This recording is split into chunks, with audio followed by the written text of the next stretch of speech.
Bueno, muy buenas noches. Eh, Voy a hacer la clase desde mi celular, puesto que tengo problemas técnicos con la computadora. Soy la doctora Karina Mogro, médico internista. Soy docente de fisiopatología de la carrera de bioquímica. Bueno, la clase que la voy a desarrollar va a ser como si fuera una clase común, ¿no? Ya con los estudiantes. Permítame compartir, por favor, la pantalla. Ahora acá. El tema que voy a desarrollar es sobre hipercalemia. Se encuentra en la unidad 1. Voy a compartir la pantalla. Perdón. Ahora sí. Vamos a hablar sobre hipercalemia. Voy a hablar como si estaríamos hablando con los estudiantes sobre hipercalemia. Cuando nosotros hablamos sobre hipercalemia, tenemos que tener en cuenta, claro, muy en claro ciertos objetivos. Por ejemplo, uno de los principales objetivos es identificar la causa de cuáles son los falsos positivos de hipercalemia. ¿Por qué? Porque un falso positivo de hipercalemia va a repercutir en el tratamiento, en el diagnóstico clínico y por ende en el tratamiento de los pacientes.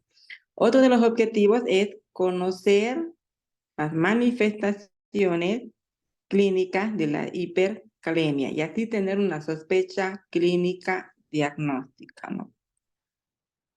Conocer las manifestaciones clínicas de la hipercalemia. Una vez conociendo las manifestaciones clínicas de la hipercalemia, vamos a poder sospechar clínicamente el diagnóstico en estos pacientes.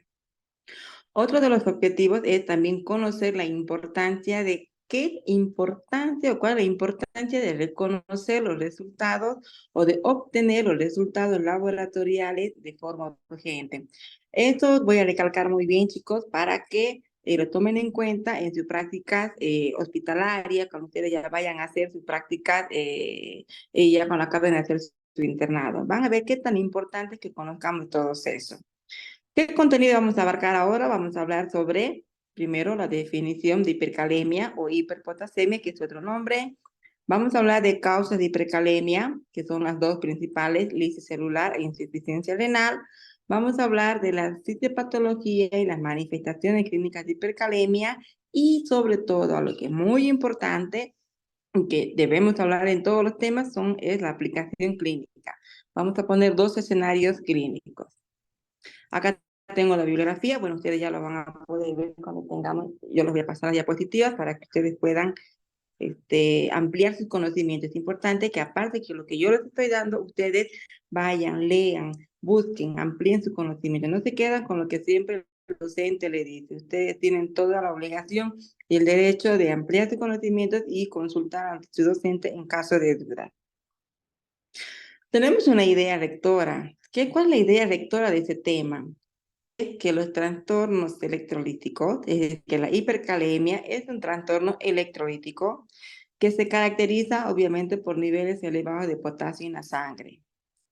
En sí, chicos, la hipercalemia es una condición médica crítica. Por lo tanto, para que nosotros podamos abordar de esta hipercalemia, porque es una condición médica crítica, debemos comprender profundamente cuáles son sus causas, cuáles son las manifestaciones clínicas, cuál es el diagnóstico y por ende cuál es el tratamiento. Ya que el manejo adecuado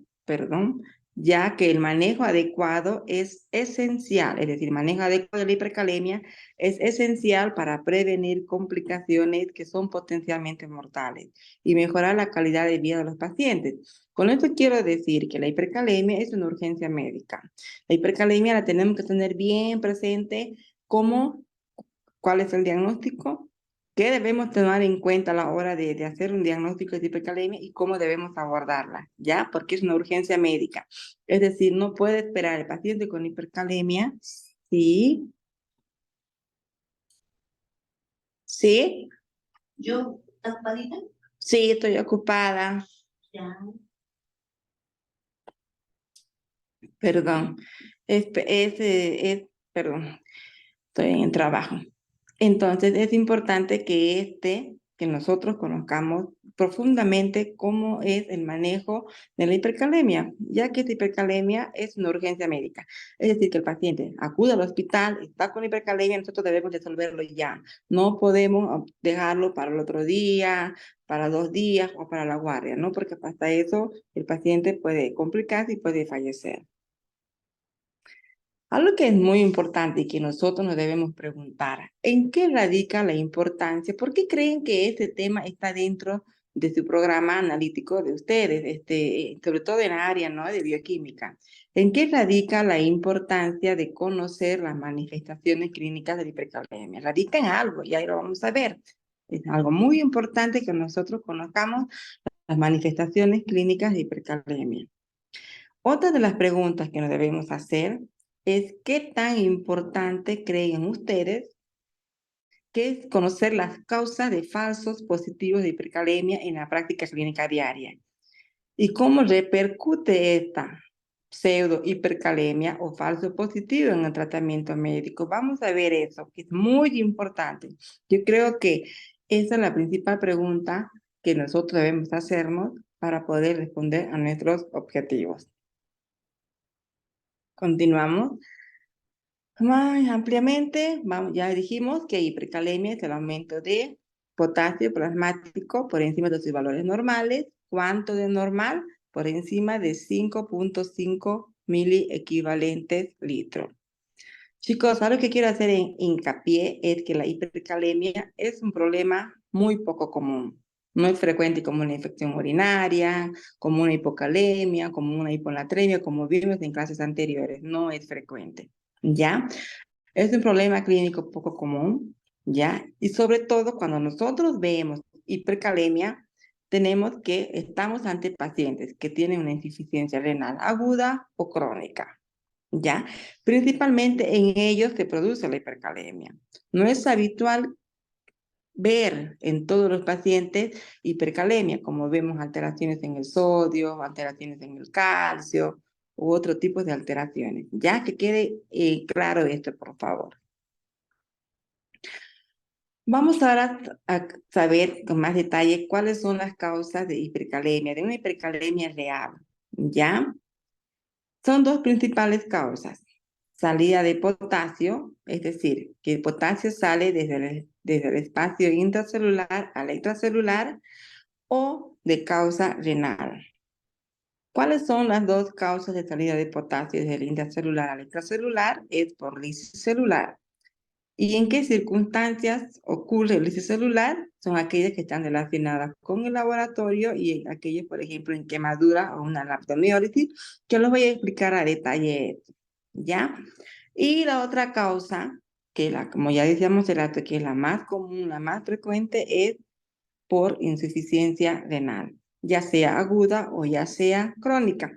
Ahora vamos a entrar a detalle porque aquí quiero hacer algo en hincapié para que, por favor, me van a seguir. Cualquier duda me van a consultar, me pueden cortar, no hay problema.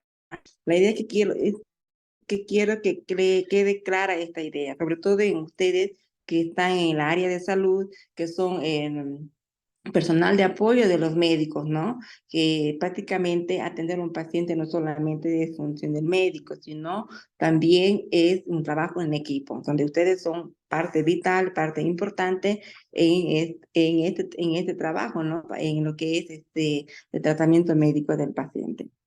Esto es muy relacionado a ustedes, ¿ya? La primera de las principales causas que decimos del potasio es la salida de la hipercalemia y la salida del potasio desde el intracelular al extracelular. Una de las principales causas es por punción venosa traumática. A ver, voy a ver acá.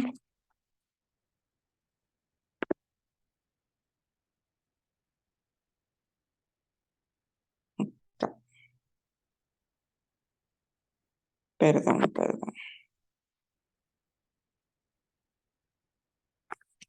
Ahora sí. Fíjense en acá.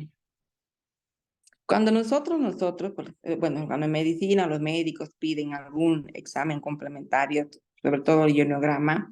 Entre estos se incluyen el sodio y el potasio. El sodio ya lo hemos visto también el potasio bajo y ahora vamos a ver el potasio elevado. ¿Ya?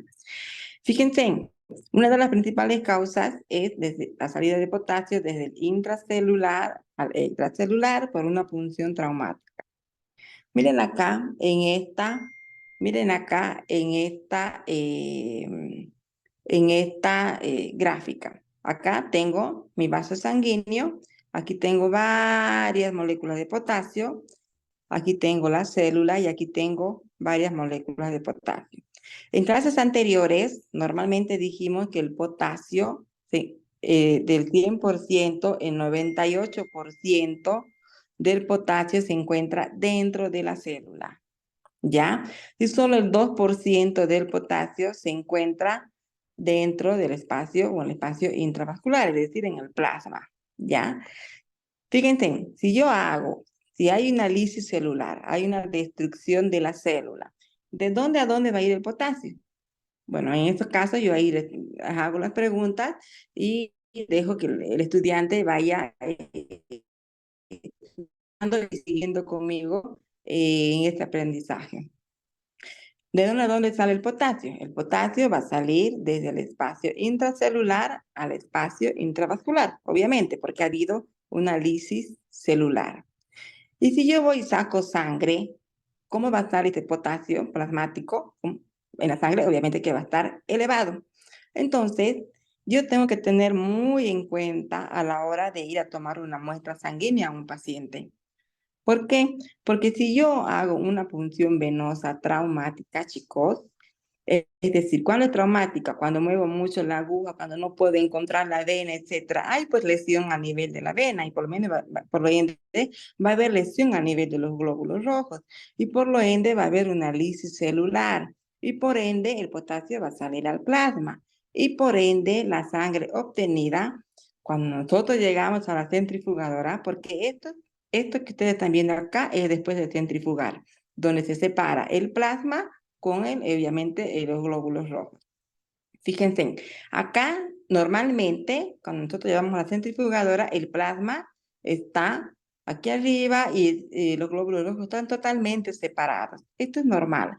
Pero ¿qué pasa si hay una punción traumática? Fíjense, llevamos a la centrifugadora para procesar y miren cómo está aquí. Miren cómo está acá este frasco, está rosadito, rosadito y rojo.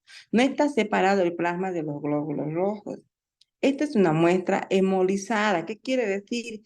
Que ha habido destrucción celular y por ende, al haber destrucción celular, todo el potasio que está dentro del vaso, de la célula va a salir al espacio intravascular y por ende se va a ver así. Y si yo no sé esto y voy, agarro una pequeña muestrita de esta muestra hemolizada con el reactivo y mido el potasio, ¿cómo va a salir el potasio? Alto, bajo, normal.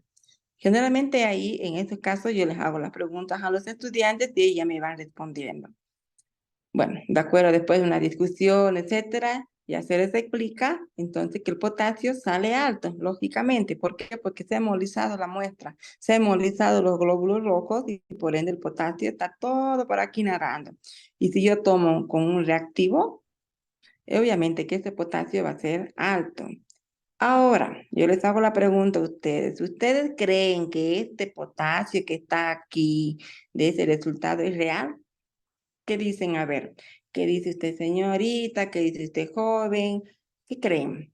Bueno, ahí ya les doy el espacio para que los estudiantes puedan responder. Evidentemente, alguno me dirá, no, doctora, no sirve porque la muestra está embolizada y por lo tanto el potasio va a ser alto. Y si ese potasio está alto, perdón, si ese potasio ay, si ese potasio está elevado, obviamente el resultado en el laboratorio va a ser un potasio elevado. Pero ¿ustedes creen que va a ser una calemia o una medición del potasio normal, real? No, no va a ser real. ¿Por qué? Porque se ha obtenido una muestra hemolizada. Y por ende, si yo reporto un potasio elevado y sé que esa muestra ha sido hemolizada y aún así lo reporto, me va a traer problemas, no solamente médicos con el paciente o clínico, sino también problemas legales, ¿ya? Por eso, toda muestra toda muestra hemolizada nunca debe ser procesada, chicos. Por ende, ustedes cuando ven una muestra hemolizada, lamentablemente tienen que ir y tomar de nuevo la muestra. Y si la muestra sigue hemolizada, bueno, tendrán que tomar de nuevo la muestra y evitar que sea una punción tan traumática, porque el potasio que obtengamos de aquí no va a ser real. A ese potasio que no es real se llama pseudohipercalemia o hiperpotasemia espuria, ¿ya? ¿Por qué estoy haciendo énfasis en eso? Porque suele suceder. A veces pasan, por ejemplo, a veces nos reportan potasio de 8 y 9 y el paciente está tranquilo, no tiene síntomas. Imagínense, ustedes me reportan un potasio de 8 y 9 y yo voy y le hago el tratamiento médico a este paciente. Lo voy a bajar el potasio por el suelo. En vez de curarlo, voy a provocar muchos efectos adversos, ¿no? Obviamente que la responsabilidad no es solamente de ustedes, es también del médico. El médico tiene que relacionar la clínica con el laboratorio. Pero es importante que ustedes conozcan eso. Muy bien. ¿Hay alguna pregunta sobre esto? Si no está claro, bueno, puedo repetirlo. Y bueno, ahí ya dejo que los estudiantes pregunten, saquen sus dudas y si es necesario lo vuelvo a explicar con mucho gusto. Otra de las cosas, de las situaciones por las cuales también puede haber una falsa hipercalemia es los análisis tardíos. Esto a veces sucede porque hay una sola bioquímica de turno y tiene que tomar muestra todo el hospital. ¿Qué es lo que hace? Obviamente va a tomar muestra, aunque no ha sido la función traumática, toma muestra, va y toma muestra a otros pacientes y a todos los de sala. Hasta eso ya los glóbulos rojos se van hemolizando. Y al hemolizarse, obviamente, me va a provocar una hipercalemia si es que yo doy curso a esta muestra. Ya tenemos que tener en cuenta eso también. Otra de las que también quiero, por favor, cuando ustedes vayan a tomar muestras sanguíneas, fíjense bien, chicos, de dónde van a obtener la muestra. Otras causas de un falso positivo de hipercalemia o pseudohipercalemia radica en qué? En que a veces el paciente está ahí sentado con su suero y por alguna razón le estamos reponiendo potasio. He visto casos, ya ha pasado eso, que vienen, el personal de bioquímica toma la muestra del mismo lugar en donde se está infundiendo potasio. Esto es un error catastral, no puede pasar eso, chicos, porque ustedes al obtener, a tomar la muestra por donde está entrando el mismo suero con potasio, obvio pues que el potasio va a estar elevado. Voy a tener un falso positivo, un error en el resultado del laboratorio, lo cual me va a repercutir clínicamente en el tratamiento del paciente. Ya tenemos que tener muy en cuenta esto también. Ahora acá, otra de las causas que son menos comunes. Esto es lo que yo acabo de explicar acá, chicos, son netamente inherentes al personal de bioquímica. Estoy haciendo hincapié porque suele suceder y lo he visto en la práctica clínica. Otra de las causas, que es muy poco frecuente, es la rhabdomiólisis. ¿Qué es la rhabdomiólisis? Es la destrucción de las células musculares. Sabemos que las células musculares, chicos, presentan bastantes glóbulos rojos. Cuando a veces hacemos ejercicios prolongados de alto impacto, ¿no? O lo que sucede también, lo que sucede siempre, he visto algún paciente que viajó, bueno, caminó hasta Chaguaya por el tema de la Virgen, ¿no? De Chaguaya, las caminatas que hacen, ese ejercicio intenso de caminar sin hacer alguna precalentamiento, etcétera, va a provocar restricción en los glóbulos rojos. Y este paciente puede acabar internado con hipercalemia. Obviamente que la hipercalemia en este paciente va a ser real. Y lo que quiere encontrar a la principal causa, que es la insuficiencia renal. Esta es la principal causa de hipercalemia. A lo que yo me voy, chicos, si yo veo un paciente con hipercalemia, tengo que decir, ¿este paciente tiene insuficiencia renal o este paciente está con una pseudohipercalemia o este paciente realmente tiene potasio elevado pero no hay insuficiencia renal? Tengo que hacer esas tres diferencias de esos tres escenarios clínicos. Veamos esta causa, insuficiencia renal, que es la principal causa. Del total de potasio, chicos, que nosotros ingerimos, el 98% se va dentro de la célula. Eso ya lo sabemos. Vamos a hablar en la anterior clase, ¿ya?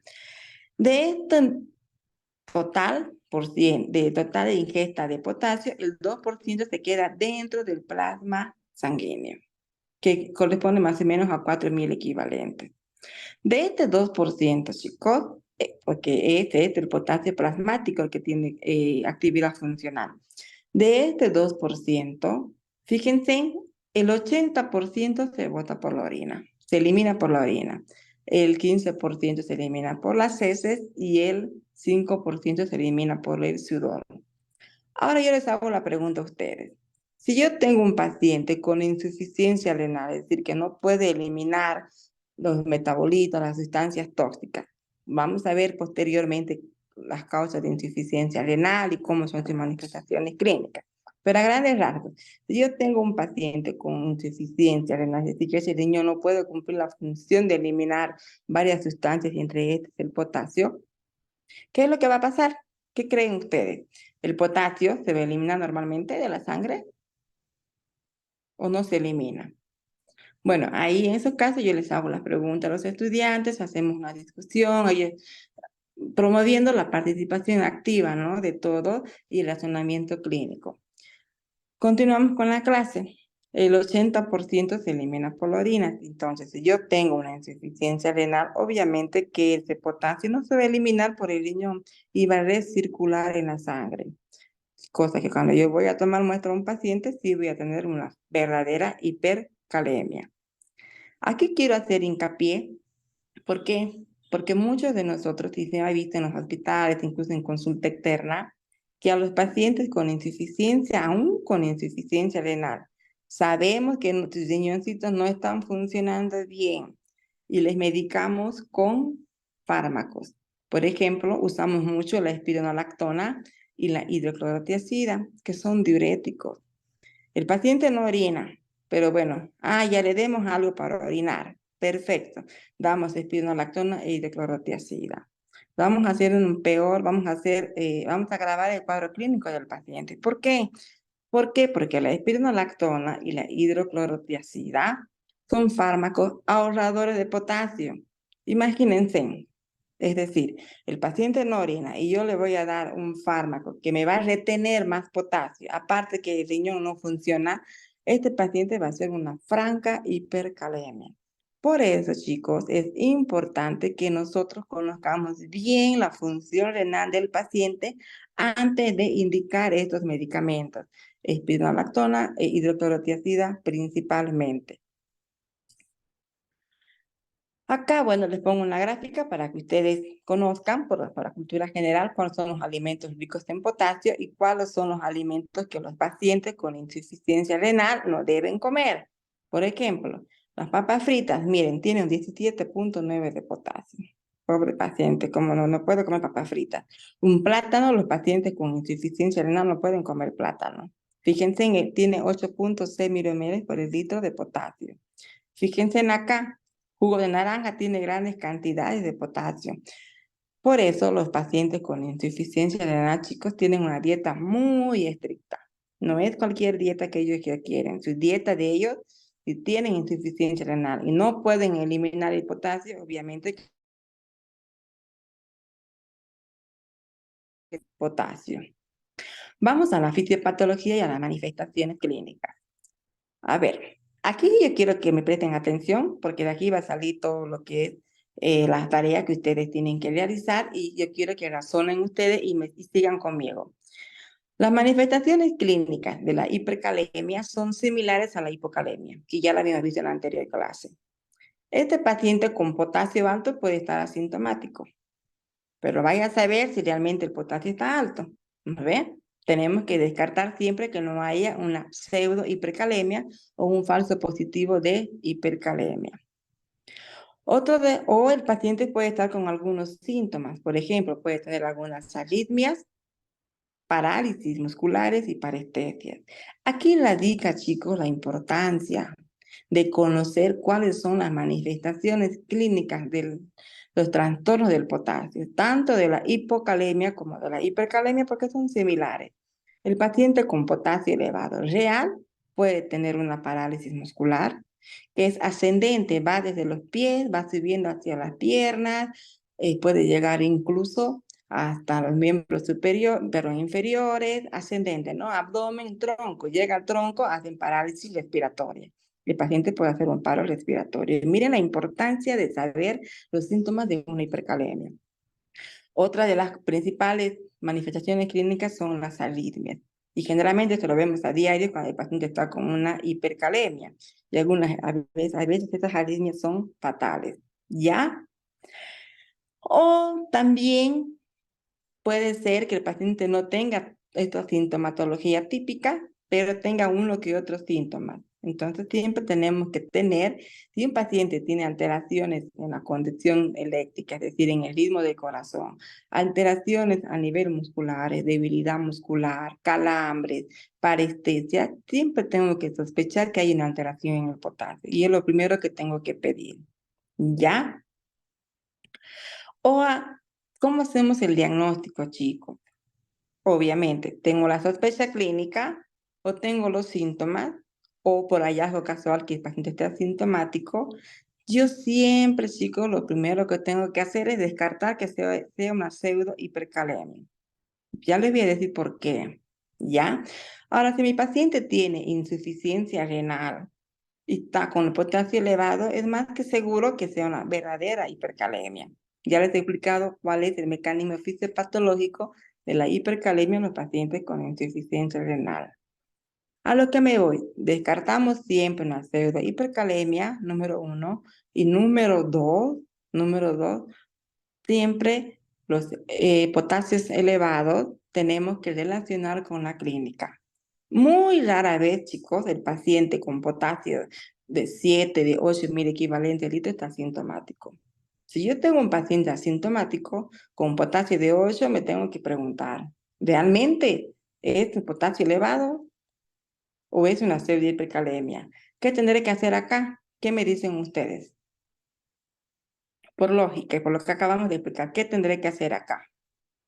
Bueno, ahí en su caso es igual, hacemos la interacción con el paciente para que sea, interacción con los estudiantes para que ellos puedan interactuar, ¿no? con el docente, razonar, emitir sus criterios clínicos, sus opiniones, etcétera. Mantenerlos motivados, mantenerlos despiertos para que puedan participar.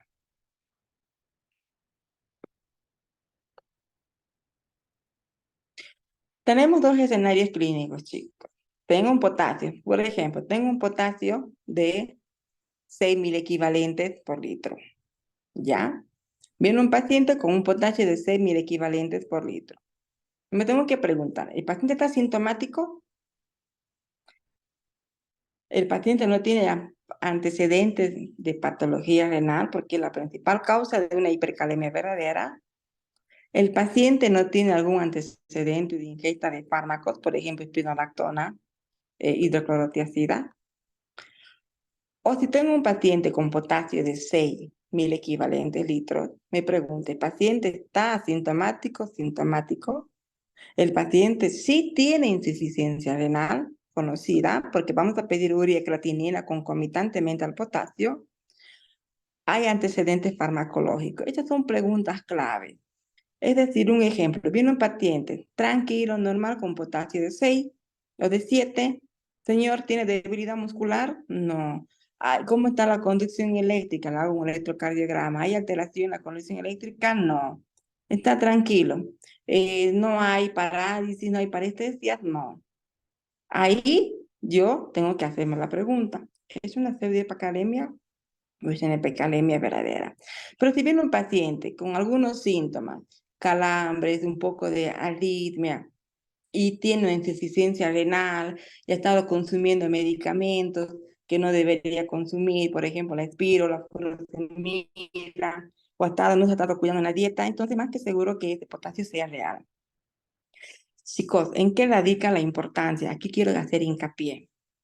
Si yo había dicho en un comienzo que los pacientes con hipercalemia es una urgencia médica y por ende yo debo hacer el tratamiento ya. ¿Por qué? Porque es un riesgo de vida. El paciente puede fallecer por un paro cardiorrespiratorio o una arritmia fatal. ¿No ve? Entonces tengo que hacer el tratamiento ya. Y uno de los tratamientos principales por los cuales nosotros hacemos, o sea, cuando tenemos un paciente con hipercalemia, hacemos un preparado de sustancias como insulina y glucosa para meter el potasio desde el intravascular al intracelular. Pero y con eso disminuimos los potasios en la sangre. Ese es el tratamiento estándar de la hipercalemia. ¿Qué tal si yo no me he hecho la pregunta si realmente es una pseudo hipercalemia? Agarro el potasio, el laboratorio, al potasio de 6, potasio de 8. Agarro la infusión, preparo y le coloco al paciente.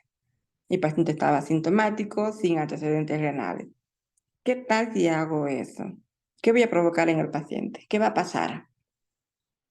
Bueno, igual ahí, ¿no? Se les hace la consulta a los estudiantes, ellos van razonando, van emitiendo sus criterios y vamos armando conjuntamente la respuesta. En sí, si yo agarro un paciente que no tiene síntomas, que es un paciente que no tiene antecedentes renales, no tiene ingesta de diuréticos, cargadores de potasio, y yo tengo un paciente, un potasio de 8, y le meto directamente, le hago el tratamiento con soluciones para bajar el potasio. Por ahí ese potasio estaba normal, por ahí el verdadero potasio plasmático de ese paciente era normal. Al hacer el tratamiento, chicos, yo lo voy a bajar más el potasio y puedo hacer una hipocalemia, puedo agravar al paciente. Y habíamos hablado en la anterior clase que la hipocalemia también, cuando es severa, provoca paro cardiorrespiratorio. Fíjense en la importancia de esto. Por parte del médico, que nosotros debemos conocer como médicos, esto, ¿ya? No agarrar el laboratorio y directamente, tiene un potasio de 8, anda a poner el tratamiento. No, siempre hay que relacionar con la clínica. Número 1. Número 2, en el caso de ustedes, por favor, si ustedes ven una muestra hemolizada, no la procesen, porque ya saben, me van a procesar, me van a mandar ese resultado, yo lo voy a hacer de tratamiento al paciente y el paciente va a acabar falleciendo porque no era el potasio real. El problema médico, legal, legal viene para ustedes y para los médicos, ¿no? Para todos los que han intervenido al paciente. Ahí les dicta la importancia de que ustedes conozcan la urgencia, de que conozcan una buena técnica y de que conozcan por qué deben manejar o sacar las muestras de la mejor manera con la mejor técnica. Bueno, ahora hay otro escenario. Por ejemplo, yo tengo a veces pasa eso. Entra un paciente con insuficiencia renal y un potasio, con insuficiencia renal prácticamente con todos los síntomas que ya lo vamos a ver, que también puede tener una arritmia o puede haber una parálisis muscular. Nosotros pedimos el laboratorio de forma urgente, hipercalemia, ionograma, pedimos una orden. A veces, chicos, no les digo esto en todos los hospitales, pero nos ha pasado que el potasio nunca sale hasta el otro día. Es importante ustedes, como bioquímicos, que prioricen todo paciente donde se les solicita un ionograma de forma urgente, ustedes lo tienen que priorizar. ¿Por qué? Porque los trastornos electrolíticos requieren manejo urgente. Por algo lo pedimos como urgente. No lo dejen para el otro día la muestra. Procésenla inmediatamente y comuniquen con el médico. Doctora, su potasio de tal paciente salió así, así. Aunque no lo impriman, a veces por no imprimir o por imprimir o porque no está reportado, pasa que nos retrasamos en el tratamiento y el paciente puede fallecer y luego después llega el resultado del potasio. Todo lo que yo les estoy hablando es lo que se ha visto y lo que veo en la práctica diaria. Por eso les estoy dando estos consejos para que ustedes se cuiden, para que tomen en cuenta todo esto. Bueno, en sí es un tema muy cortito, es un tema muy importante. He dado lo más básico para ustedes, para que nunca se olviden de esto. Como conclusiones, ¿qué tenemos? Que la hipercalemia es una urgencia médica. Es decir, yo no puedo dejar a un paciente por más de 2 o 3 horas con el potasio alto. No puedo, chicos. ¿Por qué? Porque me provocaron una arritmia, por ende un paro cardíaco o paro respiratorio por parálisis muscular. La principal causa de hipercalemia real, dijimos que es de origen renal. Y siempre cuando estemos ante una hipercalemia, chicos, nos preguntamos, ¿es real el resultado? Para esto debemos relacionar con la clínica. Si tengo el paciente asintomático, me preguntaré aún más, ¿no? Si tengo el paciente sintomático con antecedentes renales, bueno, me puedo preguntar, pero me da un cierto margen de seguridad porque desde ya todos los pacientes renales tienden a ser descompensados tienden a ser hipercalemia. Para ustedes, chicos, es muy importante tener muy en cuenta la correcta técnica de obtención de muestras sanguíneas. Fíjense en la importancia de eso, ya hemos hablado de eso, para evitar hacer hipercalemia y por ende el incorrecto interpretación clínica y por ende la incorrecta tratamiento en el paciente. Fíjense, en aquí todos trabajamos, es un equipo, no solamente el médico con su tratamiento. Ustedes son un pilar muy fundamental en nosotros, en la hora, en el tratamiento del paciente. Tener en cuenta que la hipercalemia puede provocar errores médicos, es lo que acababa de decir. Ustedes me reportan un laboratorio de 7, aún sabiendo que la muestra estaba hemolizada, lo han procesado y lo han reportado, o bueno, aún no sabiendo por falta de conocimiento, que ahora ya lo están conociendo, me van a dar un resultado, un falso positivo, y yo voy a agarrar, voy a hacer tratamiento para hipercalemia y voy a hacer un error en el tratamiento, haciéndolo una hipocalemia severa y el paciente puede fallecer. Y esto va para todos, siempre relacionar la clínica con el resultado a la hora de realizar tratamiento médico. Y veo un paciente asintomático, no tiene nada, no tiene falla renal, no tiene síntomas, el paciente que está tranquilo, que entró por otra causa, pues chicos, tendré que buscar la causa, no puedo de entrada directamente veo el laboratorio, 8.000 equivalentes, le preparo la infusión y la administro. Eso no, esto es falta de precaución, ¿no? Tanto para el médico como el personal de apoyo de salud.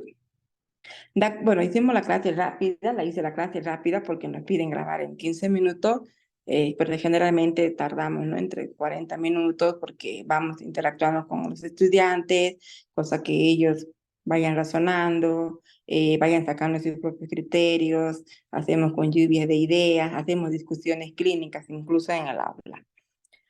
Como tarea, por favor, de acuerdo a lo que hemos avanzado, quiero que me respondan esta pregunta. Saquen todos una hojita de papel. Si quieren, pueden hacerlos en grupo y luego tienen unos 10 minutos y luego discutimos. Bueno, usted desea procesar una muestra sanguínea para obtener los electrolitos en sangre. Sin embargo, evidencia que la muestra sanguínea tras centrifugación se encuentra hemolizada. ¿Qué conducta va a tomar usted? Ustedes que van a ir a tomar la muestra y que van a procesar. Procesa la muestra, ya que no tiene repercusión en los resultados. No procesa la muestra, puesto que sí tiene repercusión en los resultados y por lo tanto en el tratamiento. Sin embargo, debo tomar de nuevo otra muestra sanguínea. Proceso la muestra y comunico al médico solicitante. La hemólisis no interfiere con ningún resultado. Por favor, es solo una respuesta. Y luego, si quieren, háganlo en uno o háganlo en grupo, de 2 en 2, pero la respuesta va a ser individual. 10 minutos, ya 15 minutos y hacemos la discusión clínica. Cualquier duda, tienen alguna pregunta, puedo volver a repetir. Chicos, no tengan miedo, pueden volver a preguntarme, no hay problema, puedo repetir las veces que ustedes deseen. La cosa que yo quiero que quede claro, los objetivos, que quede claro la importancia de este tema. Este tema le han puesto en su programa analítico, no por ponerlo, sino porque todo tiene una cierta importancia. Y ustedes, sobre todo, que están en primer contacto con estas muestras sanguíneas. Muy bien. Bueno, ese es todo el tema grabado en 15 minutos. Como les decía, se puede grabar, lleva más tiempo, ¿no? Hasta que el estudiante participe y bueno, todo lo demás. Gracias.